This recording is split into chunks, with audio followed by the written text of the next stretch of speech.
दोस्तों, welcome to परीक्षा सफ़र। साथियों, आज है 7 अगस्त। 7 अगस्त के जितने भी इम्पोर्टेंट क्वेश्चन करंट अफेयर्स के बन सकते हैं, हम इस वीडियो में डिस्कस करेंगे। यदि आपको इस वीडियो की पीडीएफ फाइल चाहिए तो आप टेलीग्राम ग्रुप से डाउनलोड कर सकते हैं, जिसका लिंक वीडियो के डिस्क्रिप्शन में मिल जाएगा। तो चलिए हम स्टार्ट करते हैं। आज का हमारा पहला क्वेश्चन है, हाल ही में हिरोशिमा दिवस कब मनाया गया है? तो हाल ही में हिरोशिमा दिवस 6 अगस्त को मनाया गया है। 6 अगस्त को ये क्यों मनाया जाता है? तो हर साल 6 अगस्त को हिरोशिमा दिवस मनाया जाता है। 6 अगस्त 1945 में द्वितीय विश्व युद्ध के दौरान हिरोशिमा पर हुए परमाणु हमले की वर्षगांठ का प्रतीक है। इसलिए दुनिया में द्वितीय विश्व युद्ध के उस विनाशकारी क्षण को याद करने के लिए हिरोशिमा दिवस मनाया जाता है। आइए हम देख लेते हैं अगस्त 2025 के इम्पोर्टेंट डेज के बारे में। तो 1 अगस्त को वर्ल्ड लंग कैंसर डे मनाया गया है। वर्ल्ड वाइड वेब डे 1 अगस्त को मनाया गया है। राष्ट्रीय पर्वतारोहण दिवस भी 1 अगस्त को मनाया गया है। 3 अगस्त को क्लोव सिंड्रोम जागरूकता दिवस मनाया गया है और राष्ट्रीय अंगदान दिवस 3 अगस्त को मनाया गया है। 4 अगस्त को अमेरिकी तटरक्षक दिवस मनाया गया है। इसको आप लोग याद रखेंगे। अगला क्वेश्चन है, हाल ही में किस देश ने स्थिर कॉइन को नियंत्रित करने के लिए नया कानून लागू किया है? तो हांगकांग ने स्थिर कॉइन को नियंत्रित करने के लिए नया कानून लागू किया है। इसका राइट आंसर क्या है? सी। हांगकांग ने 1 अगस्त को स्थिर कॉइन स्टेबल कॉइन को नियंत्रित करने के लिए नया कानून लागू किया है, जिसका उद्देश्य क्रिप्टो करेंसी के जोखिम को कम करना है। इसको भी याद रखेंगे। अगला क्वेश्चन है, हाल ही में किस देश में 600 साल बाद क्रॉसेनिको ज्वालामुखी फटा है? तो क्रॉसेनिको ज्वालामुखी रूस में फटा है। तो इसका राइट आंसर क्या है? सी है। रूस के कामचाटा प्रायद्वीप में स्थित क्रॉसेनिको ज्वालामुखी ने आज लगभग 600 वर्षों के बाद विस्फोट किया है, जो एक दुर्लभ और नाटकीय प्राकृतिक घटना है। यह विस्फोट स्थानीय समय अनुसार 2:50 बजे शुरू हुआ है, 2:50 पर, जिसमें रख रखाव के विशाल बादल लगभग 4 किलोमीटर की ऊंचाई तक आकाश में फैल गए हैं। यह ज्वालामुखी 15वीं शताब्दी के बाद पहली बार फटा है। इसको जरूर याद रखेंगे।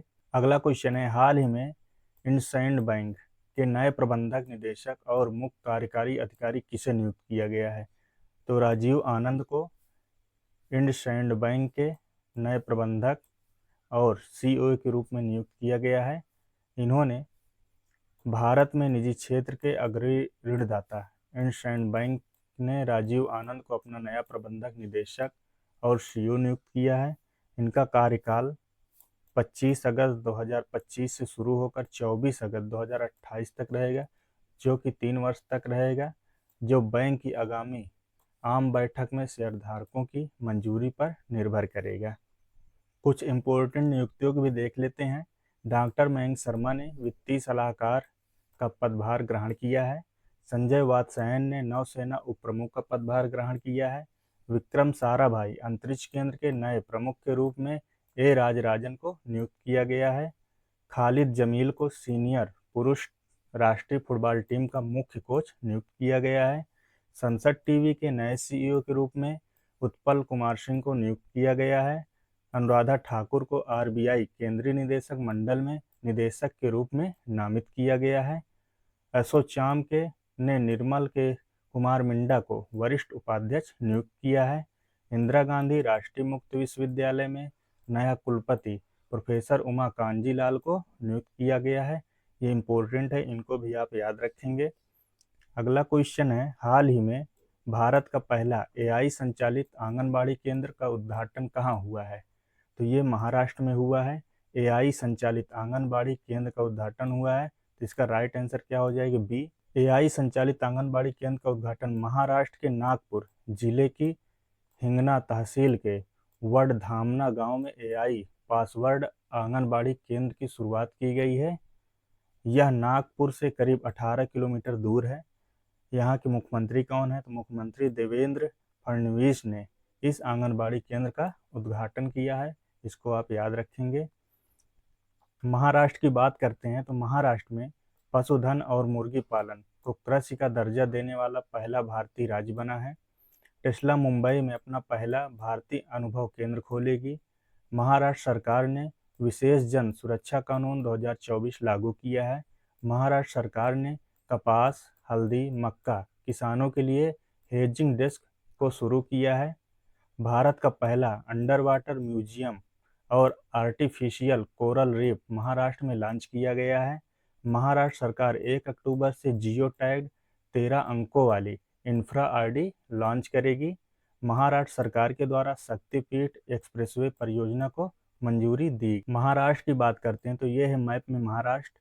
महाराष्ट्र की राजधानी क्या है? मुंबई महाराष्ट्र की राजधानी है। महाराष्ट्र के सीएम कौन है? देवेंद्र फडणवीस यहाँ क्या है? सीएम है। गवर्नर कौन है? तो गवर्नर चंद्रपुरम पन्नुस्वामी राधाकृष्णन यहाँ क्या है? गवर्नर है। महाराष्ट्र की लोकसभा की सीट कितनी है? तो 48 लोकसभा की सीट है। राज्यसभा की सीट 19 है। विधानसभा की सीट 288 है। अगला क्वेश्चन है, हाल ही में देश में पहली बार दैनिक लेन देन में यूपीआई कितने मिलियन देश में पहली बार लेन देन में यूपीआई 700 मिलियन प्लस पार हो चुका है। तो इसका राइट आंसर क्या है? B. NPCI national payment corporation of India की एक रिपोर्ट के अनुसार 2 अगस्त को यूनिफाइड पेमेंट इंटरफेस यानी यूपीआई ने पहली बार 707 मिलियन दैनिक लेन देन का आंकड़ा पार कर लिया है। तो इसका राइट आंसर क्या हो जाएगा? अगला क्वेश्चन है, हाल ही में कौन दुनिया का 5वां सबसे बड़ा विमान बाजार बना है? तो साथियों, भारत, अपना देश भारत दुनिया का 5वां सबसे बड़ा विमान बाजार बना है। तो इसका राइट आंसर क्या है? बी। साथियों, पहले नंबर पर कौन है? संयुक्त राज्य अमेरिका है। दूसरे नंबर पर चीन है। तीसरे नंबर पर यूनाइटेड किंगडम है। चौथे नंबर पर स्पेन है और 5वें नंबर पर अपना देश भारत है। अंतर्राष्ट्रीय वायु परिवहन संघ IATA द्वारा जारी नवीनतम वर्ल्ड एयर ट्रांसपोर्ट स्टैटिस्टिक्स के अनुसार वर्ष 2024 में भारत ने 24.1 करोड़ यानी 241 मिलियन यात्रियों की आवाजाही को संभाली है। दुनिया के सबसे व्यस्त हवाई मार्गों में मुंबई दिल्ली मार्ग को 7वां स्थान मिला है, जो वैश्विक हवाई यात्रा में भारत के बढ़ते प्रभाव को दर्शाता है।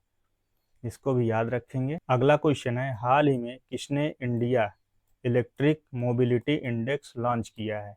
तो नीति आयोग ने इलेक्ट्रिक मोबिलिटी इंडेक्स लॉन्च किया। तो इसका राइट आंसर क्या हो जाएगा? बी। नीति आयोग की स्थापना की बात करें तो नीति आयोग की स्थापना कब हुई? तो 1 जनवरी 2015 को नीति आयोग की स्थापना हुई थी। यह किसके स्थान पर आया था? ये योजना आयोग की जगह लाया गया था। योजना आयोग की स्थापना 15 मार्च 1950 को हुई थी। नीति आयोग के अध्यक्ष कौन होते हैं? तो भारत के प्रधानमंत्री, जो कि वर्तमान में नरेंद्र मोदी जी हैं। तो ये नीति आयोग क्या है? अध्यक्ष हैं। सीईओ कौन है? सीईओ तो ब्रजेश कुमार विजय राघवन सुब्रमण्यम क्या है? नीति आयोग के सीईओ हैं, जो 1987 बैच के आईएएस अधिकारी हैं। इनको भी आप याद रखेंगे। अगला क्वेश्चन है, हाल ही में परीक्षा पे चर्चा 2025 के किस संस्करण को गिनीज वर्ल्ड रिकॉर्ड में दर्ज किया गया है? तो साथियों, 8वां परीक्षा पे चर्चा संस्करण जो 8वां है, उसको गिनीज वर्ल्ड रिकॉर्ड में दर्ज किया गया है। तो इसका राइट आंसर क्या है? सी। परीक्षा पे चर्चा प्रधानमंत्री मोदी की 2018 में शुरू की गई एक प्रमुख पहल है, जिसका उद्देश्य छात्रों के परीक्षा तनाव को कम करना और उन्हें आत्मविश्वास व जीवन शैली से जोड़ना है। वर्ष 2025 के 8वें संस्करण में माई गवर्नमेंट प्लेटफॉर्म पर कुल 3.53 करोड़ वैध पंजीकरण हुए हैं, जो इस अनोखी शैक्षिक पहल की अपार लोकप्रियता और जनविश्वास को अगला क्वेश्चन है, हाल ही में किस शहर में कर्तव्य भवन नामक भारत की सबसे उन्नत सरकारी इमारत का उद्घाटन हुआ है? तो ये दिल्ली में हुआ है। इसका राइट आंसर क्या हो जाएगा? सी। कर्तव्य भवन नामक भारत की सबसे उन्नत सरकारी इमारत का उद्घाटन दिल्ली में हुआ है। इसका उद्घाटन प्रधानमंत्री नरेंद्र मोदी ने 6 अगस्त 2025 को सेंट्रल विस्टा प्रोजेक्ट के तहत बने कर्तव्य भवन का उद्घाटन किया है। इस भवन का निर्माण का उद्देश्य केंद्र सरकार के अलग अलग मंत्रालयों और विभागों को एक स्थान पर लाना है। कर्तव्य भवन 3 में गृह मंत्रालय, विदेश मंत्रालय, कार्मिक और प्रशिक्षण विभाग, पेट्रोलियम प्राकृतिक गैस मंत्रालय और प्रधान वैज्ञानिक सलाहकार के कार्यालय होंगे। इसको भी आप याद। अगला क्वेश्चन है, हाल ही में the rise of the hitman नामक पुस्तक किसने लिखा है? तो the rise of the hitman नामक पुस्तक आर कौशिक, रविंद्र कौशिक ने लिखा है। तो इसका राइट आंसर क्या हो जाएगा? सी। ये है the rise of the hitman, जो रोहित शर्मा की स्टोरी के ऊपर लिखा गया है। तो इसका राइट आंसर क्या हो जाएगा? सी। कुछ पुस्तकों के बारे में भी हम एक बार देख लेते हैं। डॉक्टर विश्वरूप राय चौधरी ने green gold the neem pharmacy नामक पुस्तक लिखी है। राम माधवन ने the new world 21st century global order and India नामक पुस्तक लिखी है। वी.एस. रवि ने confessions of a Shakespeare addict नामक पुस्तक को लिखा है। डॉक्टर जगदीश शुक्ला ने अपनी नई किताब ए billion butterflies A life in climate and charms theory नामक पुस्तक लिखी है। डी.एस. वीरैया के द्वारा लिखित पुस्तक अंबेडकर के संदेश लॉन्च की गई है। हिस्ट्री दैट इंडिया इग्नोर्ड नामक किताब के लेखक प्रेम प्रकाश हैं। द कॉन्शियस नेटवर्क नामक पुस्तक के लेखक सगाटा श्रीनिवास राजू हैं। द कॉन्शियस नेटवर्क, इसके लेखक कौन है? तो सगाटा श्रीनिवास राजू हैं। इसको भी आप याद रखेंगे।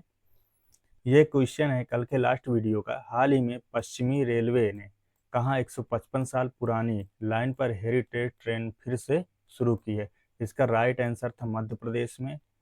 सी इसका क्या था? करेक्ट आंसर था। ये क्वेश्चन है आपके लिए, हाल ही में बिहार का नया मुख्य सचिव किसे नियुक्त किया गया है? ये 4 ऑप्शन दिए हुए हैं। जो करेक्ट है आप कमेंट बॉक्स में लिख करके बताएंगे। यदि आपको यह वीडियो हेल्पफुल लगा हो, अच्छा लगा हो, चैनल को लाइक कर लें, सब्सक्राइब कर दें और दोस्तों को शेयर करना ना भूलें। यदि आपको इस वीडियो की पीडीएफ फाइल चाहिए तो टेलीग्राम ग्रुप से डाउनलोड कर सकते हैं, जिसका लिंक वीडियो के डिस्क्रिप्शन में मिल जाएगा। साथियों, मिलते हैं अगले वीडियो में। जय हिंद।